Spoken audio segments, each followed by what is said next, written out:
scrambled eggs. That's right. Being very careful not to burn them. Yes. Quite conscious that this stove has a hot spot.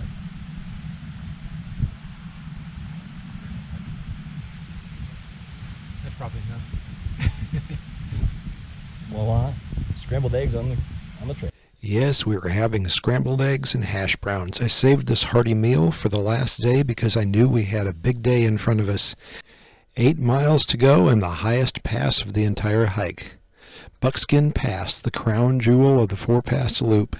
We would hike through trees and meadow before beginning our ascent to 12,600 feet, where we had the best view of the entire place. Then we had the longest descent way back down to Maroon Lake, all the way back to the starting point. It was going to be a long day.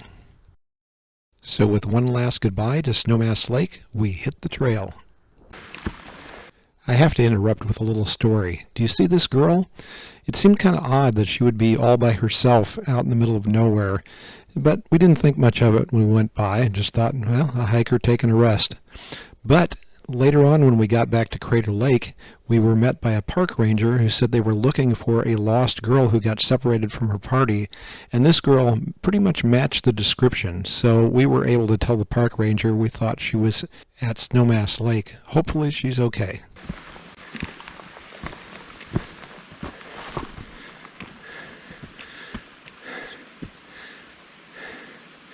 We go this way.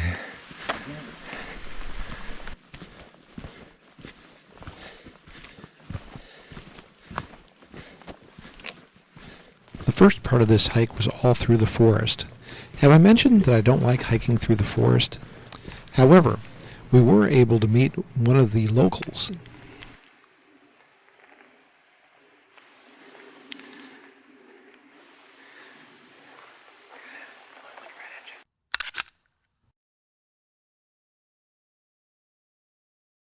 Yeah, going counterclockwise the other direction would be way harder.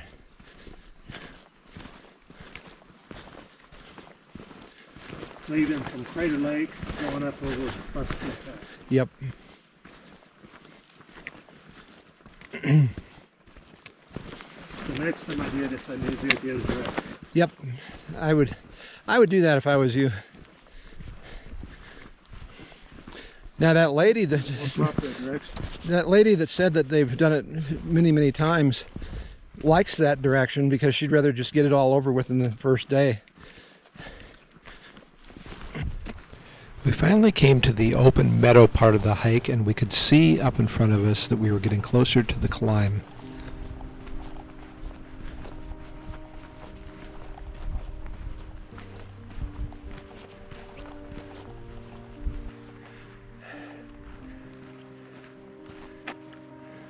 But we had one more obstacle to overcome before we started that.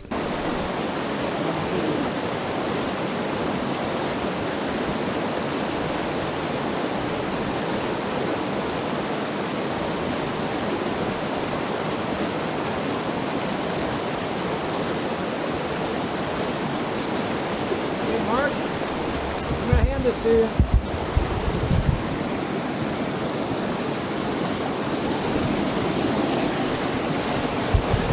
You gotta get me. Alright.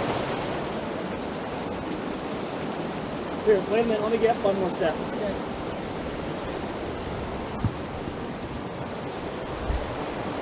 Mark made this look really easy, but after slipping on the rock and falling into the stream the day before, I was a little bit gun-shy about wet rocks, and I finally had second thoughts about crossing this way and decided to do it the hard way. I'll meet you down there. I'll meet you down there.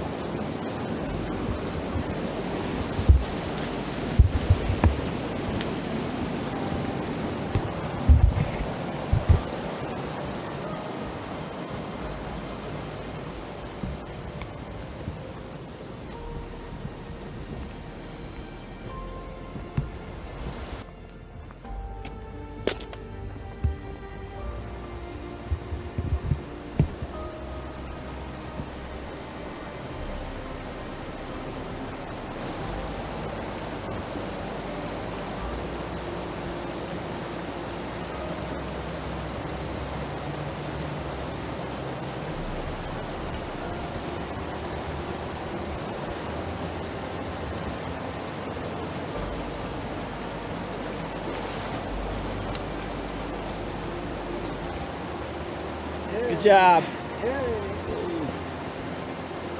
Success. Now you're gonna dry off. Put it all back together. Do you want this raw? With that out of the way, we finally begin the long uphill climb to Buckskin Pass. One of the issues you run into when you do a long backpacking trip is beauty fatigue. Yes, you can get kind of immune to absolutely beautiful things surrounding you all the time. So I usually plan a trip so that the most beautiful part of it is at the very end. That way you keep your excitement building and you usually have the grand finale at the end. This was definitely the grand finale.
All of the previous passes had that really steep stairway to heaven finale that you had to climb to get to the top.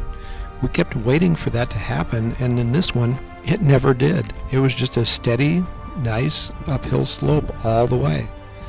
Instead, I got my very favorite environment, the high altitude meadows covered with flowers, and it was just gorgeous. It was a great lead up to one of the best views of the hike.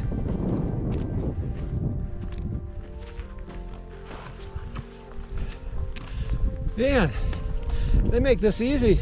They do. Look at the meadow you're walking. I know, it's gorgeous.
Dude. That dude. And so it was that we completed the fourth and final pass of the four-pass loop.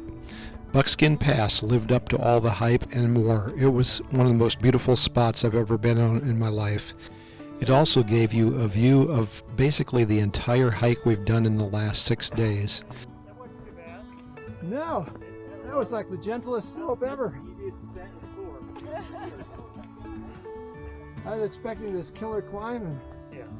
it's like, what is this? You're slacking off on it. This is almost by far. This is the direction we go. Yeah, well, it is. Since it's the last one, Now we just go downhill, right? A lot of downhill. Now this is a view. Looking over on the Snowmass side, you can see Snowmass Lake down there.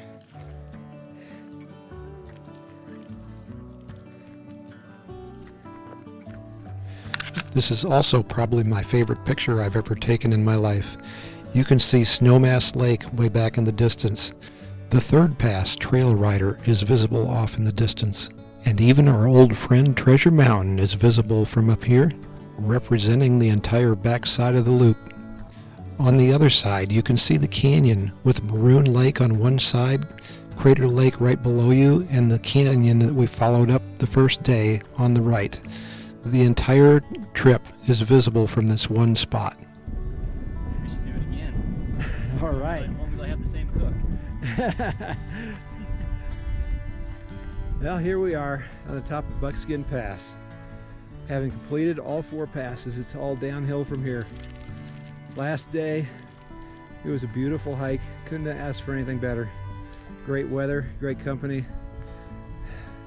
So with final pictures taken, and our minds full of their accomplishment, our hearts filled with gratitude for the wonderful weather, safety, and all the things that could have gone wrong on this trip that didn't, we begin the long trip down into the world from which we started the entire hike, back to Maroon Lake.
Futile.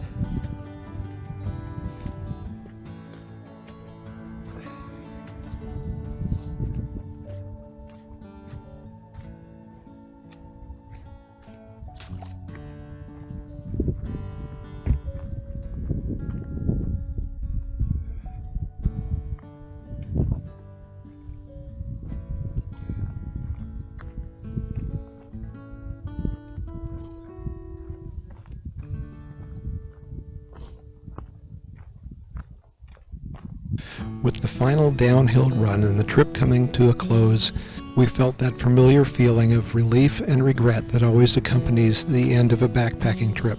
On one hand, you're anxious to get back to civilization and normal life from this escape that you've been living. On the other hand, the experience and the memories are hard to leave behind. Part of you wants it to go on forever, but there will be another time. For now, all we could do was seize the day and enjoy this last beautiful high-altitude mountain meadow full of flowers, the last one we will be going through on this trip. So take lots of pictures. You will never understand how beautiful these flowers are until you've been here yourself.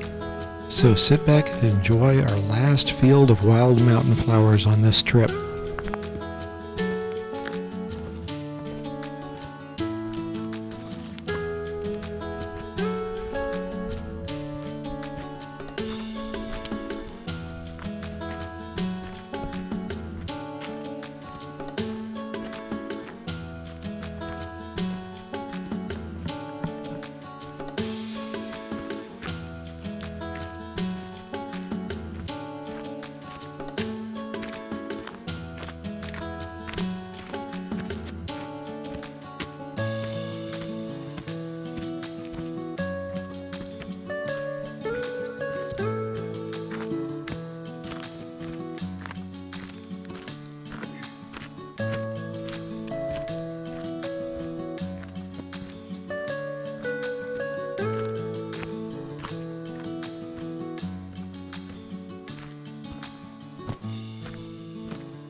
As I went down these last hills, it was hard to believe that I'd actually conquered the Four Pass Loop. Back when I was in my 40s, 25 years ago, I thought that this hike was out of my range. Even 15 years ago, I was invited by a friend to try and climb a 2,000-foot hill without a backpack, and I only made it halfway and had to turn around. I decided to start backpacking at that point, and I put on my backpack and went a half a block. I had to turn around because I thought I was going to hurt something. I've come a long way in the last 15 years. I cannot believe that I actually did the Four Pass Loop in my 60s. But the moral of the story is, don't underestimate your body. Don't think that your days of doing things outdoors are over. Get outside, start wherever you can start, get walking. When you're ready, add a pack. Even if it's only going a half a block to start like I did, you got to start somewhere. In the end, you will be amazed what your body can actually do if you work it hard enough. I spent the last 15 years hiking about 5 miles 3 times a week at least, almost 1,000 miles a year. But the rewards, as you can see, are well worth it. When I'm walking through my neighborhood and all my neighbors see me with a backpack and go, "Who's that weird old guy that keeps walking around with a backpack through the neighborhood? What do you think you're doing?" This is what I'm doing. And I feel about 20 years younger than I should. Looks like a campsite.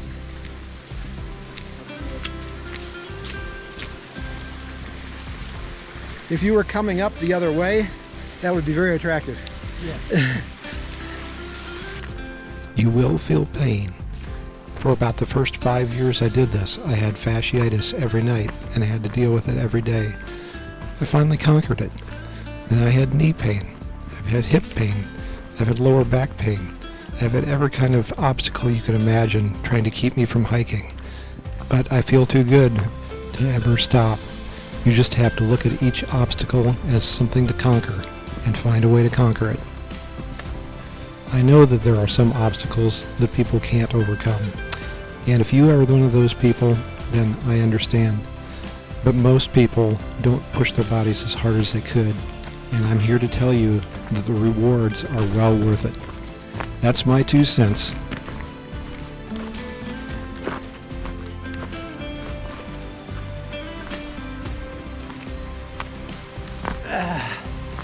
Gotta have that one.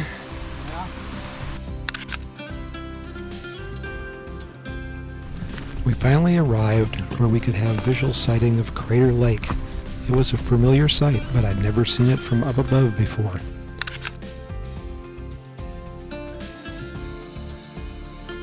Like someone awaking from a long night's sleep with good dreams, we slowly emerged back into civilization. Lots of tourists coming and going from their day hikes, signs and fence posts and other man-made structures. It was a good way to ease us back into the reality of civilization.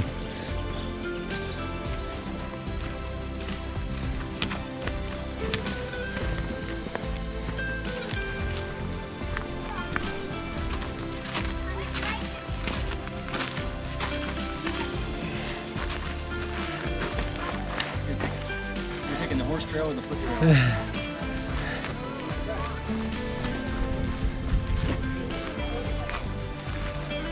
And so the 3 remaining hikers ended where they began, back at Maroon Lake.